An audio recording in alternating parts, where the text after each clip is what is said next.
प्यारे दोस्तों, guidance corner में आपका स्वागत है। आज का हमारा विषय है भारतीय जल सेना यानी इंडियन नेवी में आप केवल 10वीं कक्षा पास करके किस प्रकार से नौकरी प्राप्त कर सकते हैं उसकी जानकारी देना।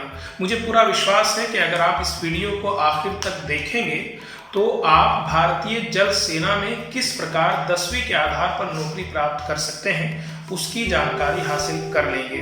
अगर हम बात करें भारतीय जल सेना में जाने के कई तरीके हैं, उनमें से एक तरीका मैट्रिक रिक्रूटमेंट है, यानी 10वीं के आधार पर रिक्रूटमेंट। तो आज हम उसी की बात कर रहे हैं। ये मैट्रिक रिक्रूटमेंट एक साल में 2 बार भारतीय जल सेना निकालती है।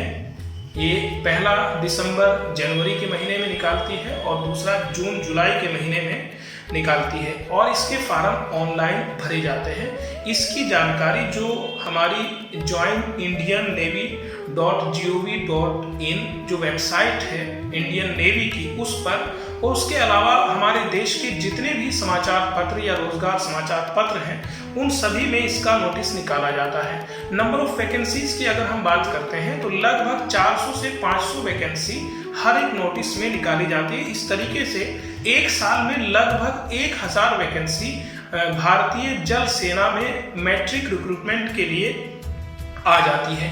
अगर एज लिमिट 17 से 20 साल होना चाहिए और जो म्यूजिशियन की पोस्ट है उसमें 17 से 25 साल होना चाहिए।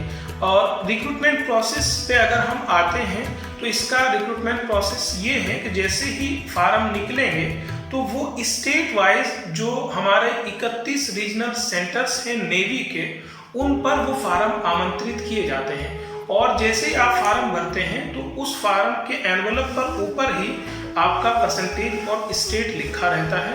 तो उसी हिसाब से जितनी भी वैकेंसी हैं और जितने सेंटर्स हैं उन पर लगभग 6 गुना कैंडिडेट्स को शॉर्ट लिस्ट करके, यानी उनकी परसेंटेज के हिसाब से शॉर्ट लिस्ट किया जाता है और फिर उन्हें एडमिट कार्ड जारी किए जाते हैं, जिस एडमिट कार्ड में एग्जाम सेंटर, डेट और टाइम की इंफॉर्मेशन दी जाती है। फिर आपको उस एग्जाम सेंटर पर रिपोर्ट करना होता है और वहां पर जो पहला पड़ाव होता है वो आपका रिटन एग्जाम होता है। रिटन एग्जाम बहुत आसान होता है। पहले 30 मिनट का हुआ करता था, फिर 45 मिनट का हुआ, अब शायद 1 घंटे का एग्जाम होता है, जिसमें general English, general knowledge, mathematics और जनरल साइंस के क्वेश्चन आपसे पूछे जाते हैं और उन सभी का स्टैंडर्ड केवल 10वीं क्लास होता है।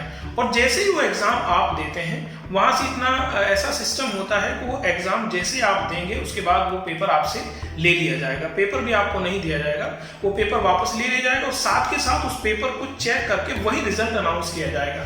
और रिजल्ट अनाउंस करने के बाद अगर आप उस रिटन एग्जाम को क्वालिफाई करते हैं तो आपको वही रोक लिया जाएगा। अगर आप उस पहले पड़ाव में ही फेल हो जाते हैं, पास नहीं कर पाते हैं, तो आपको वहां से फ्री कर दिया जाएगा। उसके बाद सेकंड स्टेज जो है वो आपका फिजिकल फिटनेस टेस्ट होता है, PFT होता है। वो भी ज़्यादा मुश्किल नहीं होता। 1.6 किलोमीटर यानी कि 1600 मीटर की रनिंग होती है जो आपको 7 मिनट में पूरी करनी होती है। 20 स्क्वाट्स यानी कि उठक बैठक लगानी होती है और 10 आपके पुशअप्स होते हैं। तो अगर आप इस पड़ाव को पार कर लेते हैं उसके बाद आपका मेडिकल स्टैंडर्ड एग्जामिनेशन होता है, यानी कि खास तौर से यहाँ आपकी आई साइट का मेजरमेंट किया जाता है। उसके साथ साथ आपका वेट अकॉर्डिंग टू हाइट होना चाहिए और जैसे ही आप मेडिकल स्टैंडर्ड टेस्ट क्वालिफाई करते हैं उसके बाद एक फाइनल स्क्रीनिंग होती है और फिर कंप्लीट मेडिकल चेकअप, जो मिलिट्री डॉक्टर्स वहाँ रहते हैं उसकी टीम रहती है, तो आपका कंप्लीट मेडिकल चेकअप किया जाता है। अगर आप उस मेडिकल चेकअप को भी पास कर लेते हैं तो फिर उसके बाद में आपको एक कॉल लेटर और जारी किया जाता है और उसका जो फाइनल मेडिकल एग्जामिनेशन होता है वो INS यानी इंडियन नेवल शिप जो चिल्का ओडिशा में है वहां आपको बुलाया जाएगा और उसके लिए आपको ट्रेन का टिकट भी इंडियन नेवी की तरफ से दिया जाता है और वहाँ आपका फाइनल मेडिकल एग्जामिनेशन एक तरीके से होगा। उसे आप ये समझ सकते हैं कि वो एक फाइनल इंटरव्यू होगा। अगर आप उस इंटरव्यू में भी पास होते हैं, उसके बाद ऑल इंडिया लेवल की एक मेरिट बनती है और आपका अगर फाइनल मेरिट में नाम आता है तो आप इस भर्ती में चयनित हो जाते हैं।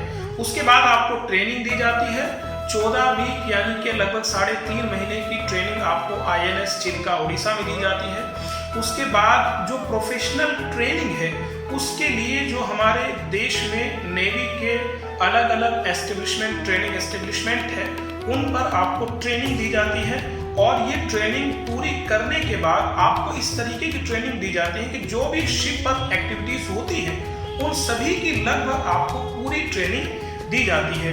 ये ट्रेनिंग पूरी करने के बाद आपको ज्वाइनिंग दे दी जाती है और ज्वाइनिंग में आपको कई सारी पोस्ट मिलती हैं, क्योंकि आप की योग्यता के आधार पर ही आपको ट्रेनिंग दी गई। ट्रेनिंग के आधार पर आपको आवंटन किया जाता है। इसमें आप कुक बन सकते हैं, शेफ बन सकते हैं या स्टीवर्ड्स बन सकते हैं या सैनिटरी हाइजीनिस्ट बन सकते हैं। और अगर आप म्यूज़िक का शौक रखते हैं, बहुत सारे ऐसे स्टूडेंट होते हैं जिनका म्यूज़िक में इंटरेस्ट होता है, तो म्यूज़िक में इंटरेस्टेड स्टूडेंट्स के लिए ख़ास तौर से ये एक बहुत अच्छी जॉब हो सकती है। तो आपको उसमें ड्यूटी ज्वाइनिंग दे दी जाती है और उसके बाद आप जो विभिन्न हमारे देश के नवल सेंटर्स हैं, नेवी के सेंटर्स हैं, उनमें आपको ज्वाइनिंग दे दी जाती है और आपकी जो सैलरी है वो लगभग 30,000 होती है।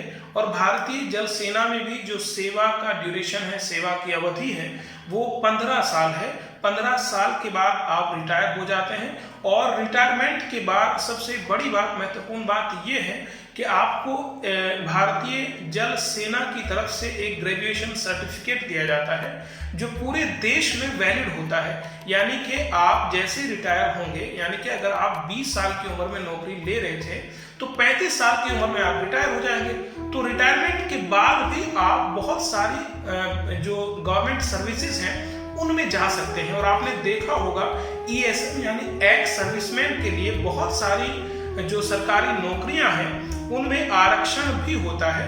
तो जो ग्रेजुएट सर्टिफिकेट आपको दिया जाता है उसके आधार पर आप दूसरी नौकरियों में अप्लाई कर सकते हैं। इसी के साथ साथ आपको कैंटीन फैसिलिटी और मेडिकल फैसिलिटी पूरी फैमिली को आपके इंडियन नेवी के द्वारा प्रोवाइड की जाती है और बहुत सारी सुविधाएं आपको भारतीय जल सेना में मिलती हैं। और सबसे खास बात यह है कि अगर आप भारतीय जल सेना से रिटायर होंगे तो आपको पुरानी पेंशन स्कीम के तहत पेंशन दी जाएगी। यानी उस समय की आपकी जो सैलरी होगी उसका आधा, यानी अगर 1 लाख आपकी सैलरी है तो 50,000 आपकी पेंशन महीने में आएगी। और उसके अलावा आप दूसरी नौकरी भी ले सकते हैं तो उसकी जो तनख्वाह आएगी वो अलग। इस तरीके से आप ये भारतीय जल सेना में सेवा देकर अपने समाज की, अपने देश की और अपने परिवार की अच्छा भरण पोषण कर सकते हैं। अगर ये वीडियो आपके लिए लाभकारी है तो इस वीडियो को दूसरे नीडी स्टूडेंट्स तक पहुंचाइए